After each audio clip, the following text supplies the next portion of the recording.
African swine fever, or ASF, is a contagious, febrile, systemic viral disease of swine. ASF is caused by an iridovirus. This videotape shows the progressive clinical signs and necropsy findings in two isolates of ASF virus: the highly virulent Lisbon 60 or L60 isolate and the moderately virulent Dominican Republic isolate.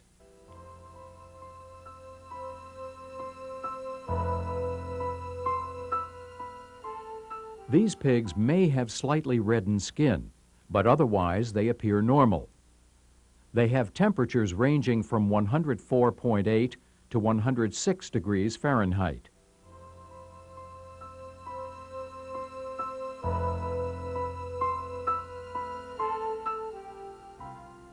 The pigs have a reddened skin.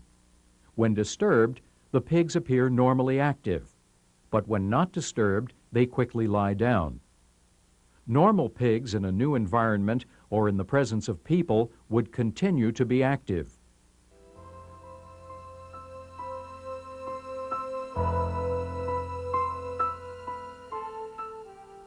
The pigs prefer to be recumbent. The skin is still hyperemic.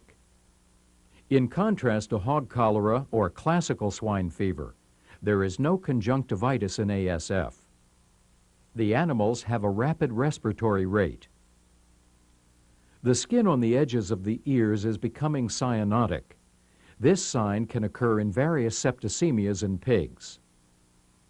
Note that 7 days after inoculation with the L60 isolate, even though these pigs appear to be in good condition, they are very sick.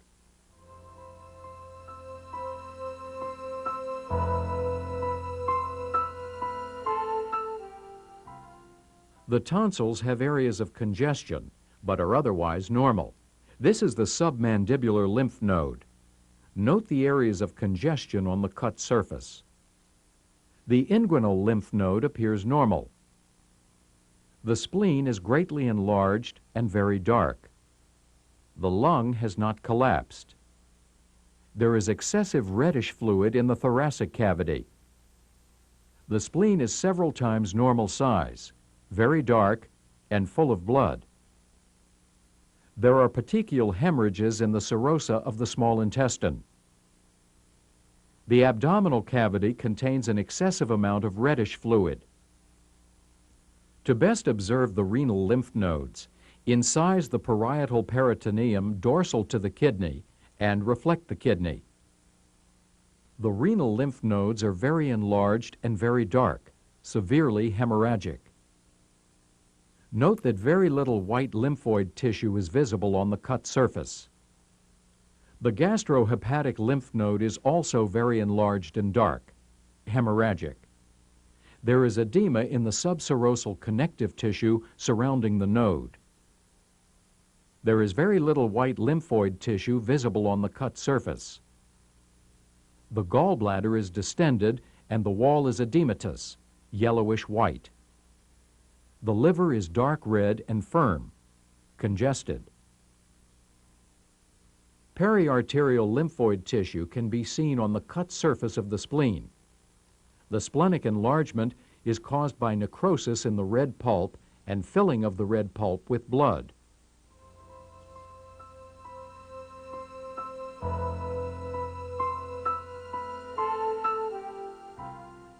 The pig is not easily disturbed.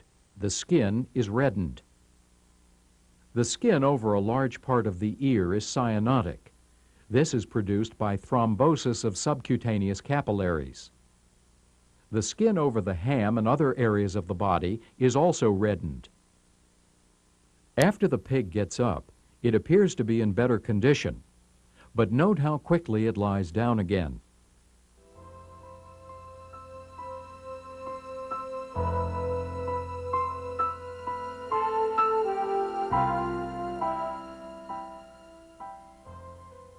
The lungs have not collapsed.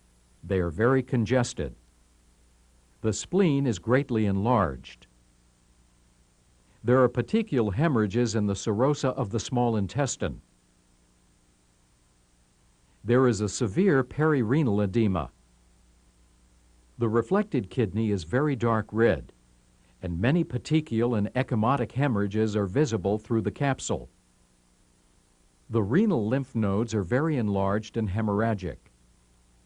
The gastrohepatic lymph node is very enlarged and hemorrhagic. The white interlobular septa suggest interlobular edema. This petechiation is in the serosa over the diverticulum and cardiac gland part of the stomach. The enlarged black spleen is friable. The capsule breaks when the spleen is bent. The friable condition results from necrosis of the red pulp. After the capsule is removed from the kidney, the cortex appears very congested. When sectioned, there is severe peripelvic hemorrhage.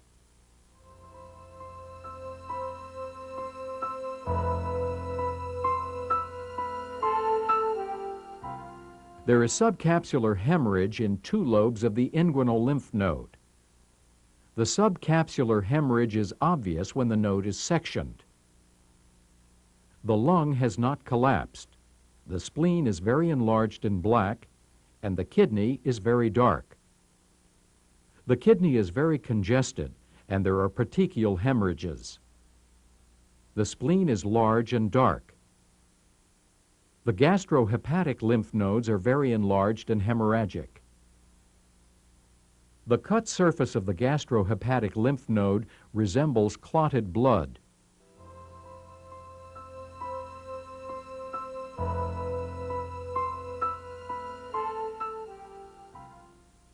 A normal tonsil. The spleen is very enlarged and black. The gastrohepatic lymph node is hemorrhagic and enlarged, with surrounding edema. The kidney appears normal.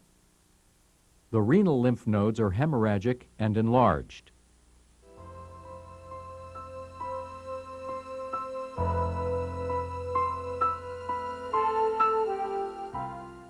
Somewhat enlarged hemorrhagic gastrohepatic lymph nodes. In the cut surface of the gastrohepatic lymph node, there is some white lymphoid tissue still present. These kidneys from 4 pigs exhibit varying degrees of congestion and hemorrhage. There are petechial hemorrhages in the renal cortex of the kidney on the right. These kidneys are congested and have many petechial hemorrhages in the cortex. These spleens are enlarged and dark. They are engorged, thick. The tissue is friable.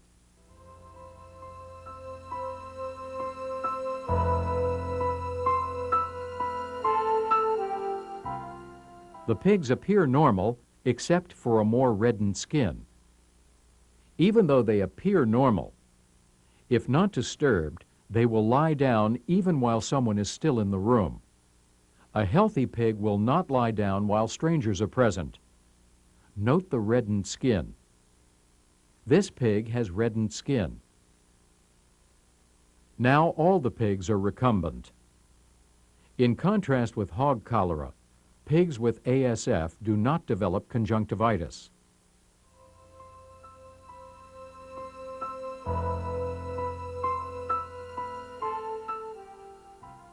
This pig is more depressed. The stains on its side are from blood in its hair.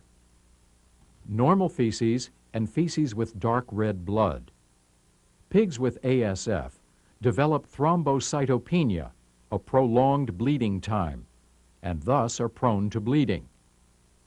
Dark red blood around the anus. This animal is passing dark red feces. The dark color is suggestive of high intestinal tract hemorrhage, that is, of the stomach. Pigs appear more depressed, but note the good condition. Pigs prefer to lie down.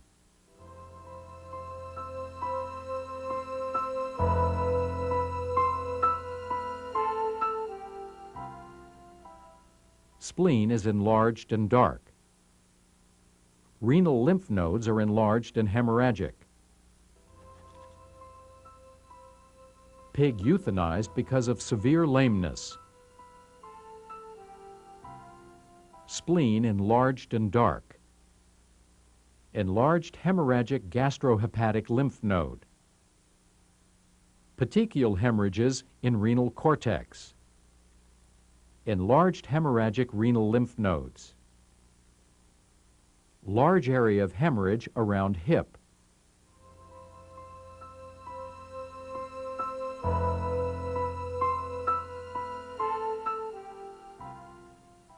spleen is enlarged but has a normal color, enlarged hemorrhagic gastrohepatic lymph nodes, close-up of enlarged hemorrhagic gastrohepatic lymph nodes, petechial hemorrhages in the renal cortex, enlarged hemorrhagic renal lymph nodes. Gallbladder wall is very congested, hemorrhagic, and edematous. It appears that the contents of the intestines, particularly the large intestine, is very dark. The contents of the colon is black-red blood. The stomach contains a large blood clot. There was most likely a pre-existing gastric ulcer, and then the prolonged clotting time that develops with ASF infection resulted in prolonged bleeding. Thus, the death resulted from the hemorrhaging gastric ulcer, but the underlying cause was ASF. In our ASF research, there has been a higher than expected incidence of death from gastric ulcer bleeding. The prolonged clotting time is also the reason for the development of the hemorrhage around the hip in the previous pig. By keeping this destructive disease out, we can avert severe economic hardship for the livestock industry and for consumers.